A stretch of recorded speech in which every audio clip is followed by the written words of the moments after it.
You've probably heard the advice by now. It's everywhere. Real millionaires drive old cars. They live in normal houses. They wear plain clothes with no logos. Buy the boring version of everything. Keep your head down and quietly get rich while nobody's watching. And look, that advice isn't wrong. It's just incomplete. Because if you hear that advice and all you do is change which car you buy, you've solved maybe 10% of the actual problem. Today I want to walk you through the part almost nobody explains. Not which items to avoid, but the real reason looking poor works in the first place, and why so many people still get it wrong even after they've heard the advice 100 times. Here's the reframe I want you to leave with today. Looking poor was never really about your stuff. It was never about the brand on your shirt or the badge on your car. It's about something much bigger than that. Controlling who has information about your money. The actual strategy isn't by cheap things. It's let almost nobody know what you actually have, and let almost nobody know what you actually don't have. Once you see that difference, a lot of confusing money decisions get a lot simpler because you stop asking, is this too expensive, and start asking, who is going to know about this, and what happens once they do. Let's talk about what actually happens once people know. This is the part nobody puts in the flashy videos, and I'm going to call it the visibility tax because that's exactly what it is. It's a real cost, paid in real money and real stress, and it only gets charged to people who let their finances become visible. Here's the first way it shows up. The moment people believe you're doing well, you become the default answer to every money problem in your circle. A cousin needs help covering rent. A friend needs a co-signer. Someone's fundraising for a trip and assumes you're in for the expensive option because you can obviously afford it. None of these people are bad people. They're just doing normal human math with the information you gave them, whether you meant to give it or not. And once you say yes a few times, saying no later doesn't just cost you money, it costs you a relationship because now you look like you're holding out on people who know you have it. Here's the second way it shows up, and it's sneakier. People price you differently once they think you have money. A contractor quoting your kitchen, a mechanic looking at your car, a salesperson sizing up your outfit before naming a number. This isn't some conspiracy theory. It's just how negotiation works everywhere on Earth. The less someone believes you're price sensitive, the less effort they put into giving you their best number. Looking like you're comfortable doesn't just invite requests for help, it quietly raises the price tag on everything you touch. Then there's the social version of the tax, which might be the most expensive one of all, because it's paid in things you can't get back. Once your lifestyle becomes visible, especially online, you stop making decisions for yourself and start making them for an audience. You take the group trip you can't really afford because everyone already assumes you're going. You upgrade the gift because your last gift set an expectation. You keep the pace of a group chat that's slowly spinning itself into trouble because falling behind them feels like falling behind, period. This is how perfectly reasonable people end up with a lifestyle they never actually chose. They just never said no early enough, back when saying no was still cheap. Now here's something that might genuinely surprise you, because it goes against everything the visibility tax teaches you to feel. Almost nobody is actually paying attention. There's a well-documented psychological pattern where people believe they're being watched, judged, and remembered far more than they actually are. Researchers call it the spotlight effect. You walk out of the house feeling like everyone clocked the same shoes you wore last week. In reality, most people were thinking about their own shoes, their own bills, their own version of this exact same worry. The audience you're performing for is mostly imaginary.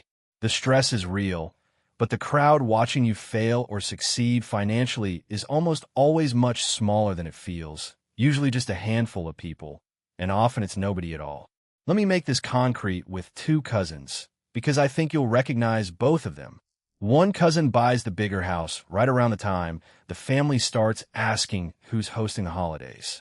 It becomes the obvious answer, so it becomes his house every year without anyone officially deciding that.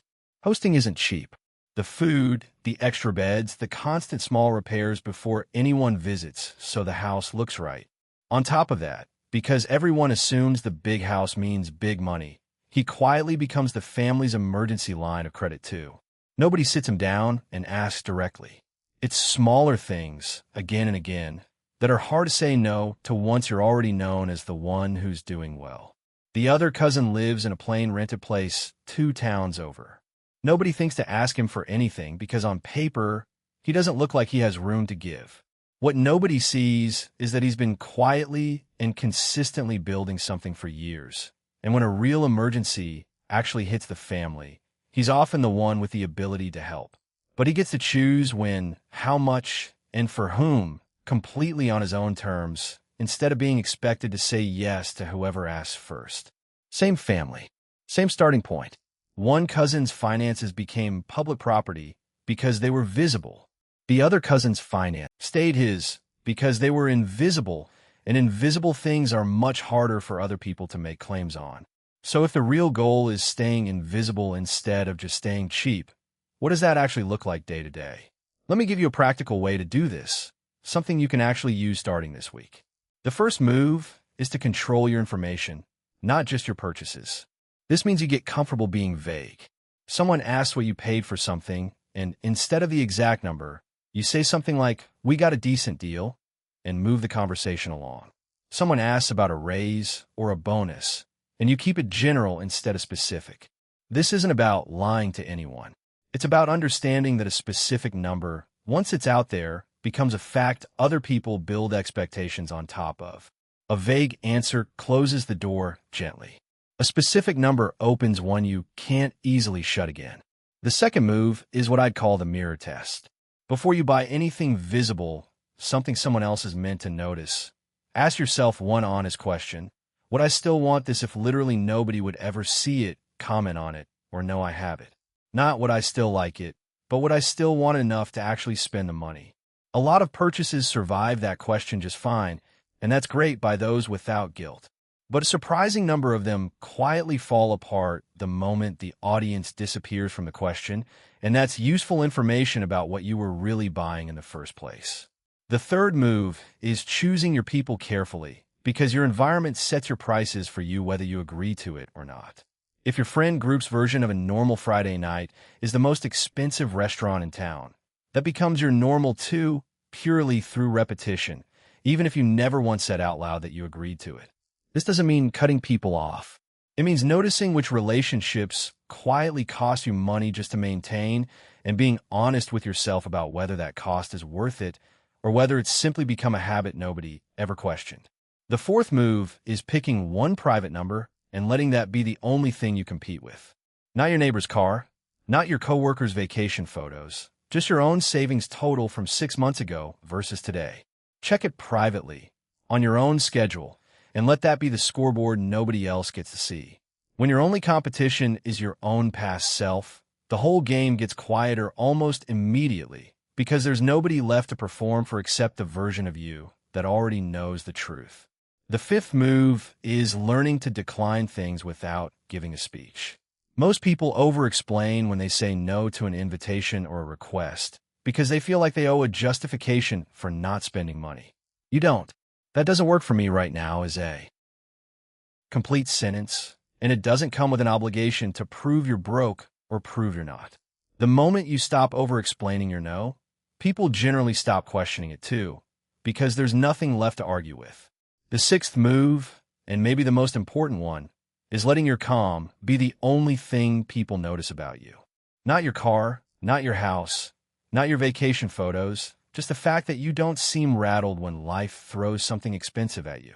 That calm is actually a status symbol too.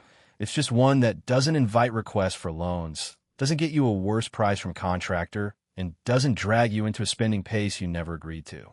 It's the version of doing well that nobody can borrow from you, because there's nothing visible to point at. Here's what all of this actually buys you in real, ordinary moments, not some far-off retirement fantasy. It's your car making a bad noise on a random Tuesday, and instead of your stomach dropping, you just book the appointment and move on with your day. It's a friend suggesting the expensive restaurant, and you're able to say sure or say, let's do something else. Either way, based on what you actually want instead of what you're afraid people will think. It's being able to help your parents with something quietly without turning it into a whole family conversation about how you managed it.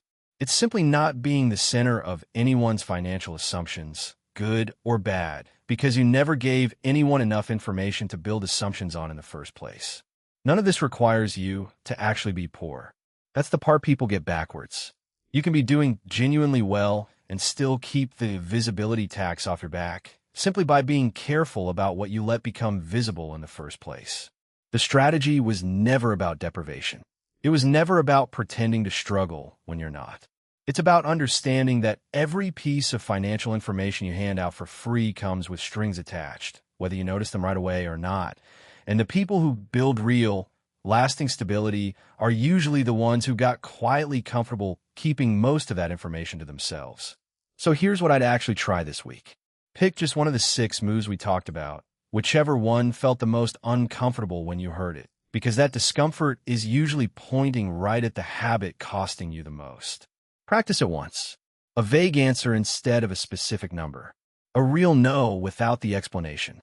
One private number you check instead of 10 public ones you compare yourself to. You don't need to overhaul your whole life this week.